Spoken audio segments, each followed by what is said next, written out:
Good evening, everyone. I hope you're all cozy and ready for bed and ready for a bedtime story. Tonight, I have another adventure of Santa Mouse, the little mouse that helps Santa Claus and travels around on Christmas Eve. So let's see. Santa Mouse Meets Marmaduke. Marmaduke Mouse was a mean little thing who often behaved like a rat. He did things that weren't nice, like scaring young mice by hollering, "Here comes the cat!" His mother stayed busy. She ran Mouse Hotel, high up in an attic, all hidden away in a cupboard with doors. There she polished the floors, and she cooked, and she washed, and she cleaned every day. What Santa Claus had heard about him, he could not believe, and so he said to Santa Mouse, "Tomorrow's Christmas Eve. Take off your suit and pack a bag.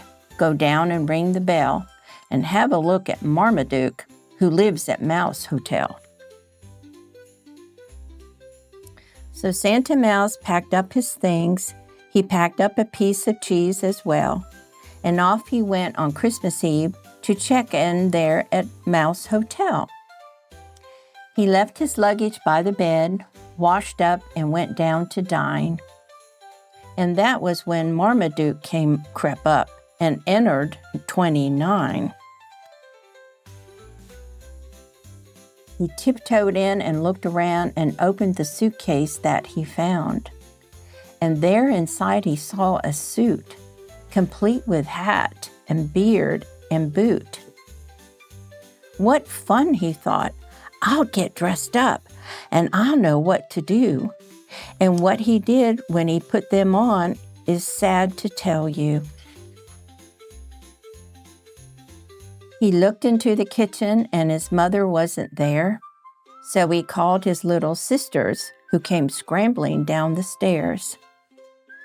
And when they saw him, what they did, they burst into applause because they thought on Christmas Eve that he was Santa Claus. Then Marmaduke pulled off the beard and laughed and said, "You see, there isn't any Santa Claus. Ha ha, it's only me." A door flew open in the house, and there stood angry Santa Mouse. He said, "You know what's wrong to do. Just wait till I get through with you." He started after Marmaduke. The little mouse began to yell, and pots and pans and apples and potatoes flew pell-mell. The chase was on with cups and saucers, smashing, crashing from the shelf, till all at once someone cried, "Stop!" And there stood Santa Claus himself. "You mice have made a mess," he said. "And look at them." He looked at them and shook his head. "You've got to clean it up, you two. And while you do, I'll speak to you.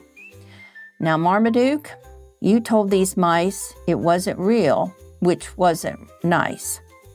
And Santa Mouse, you had a fit and lost your temper, you'll admit. And yet, you know, there's nothing wrong with being angry, not as long as you say it and don't hit, for no one wants that, not a bit." And then he picked up Santa Mouse and whispered something very low. Quite suddenly, they disappeared. On Christmas Eve, they work, you know. As Marmaduke looked at his mother, in his eye there came a tear. "Sorry, Mom," he said. He knew that he would get no gift this year.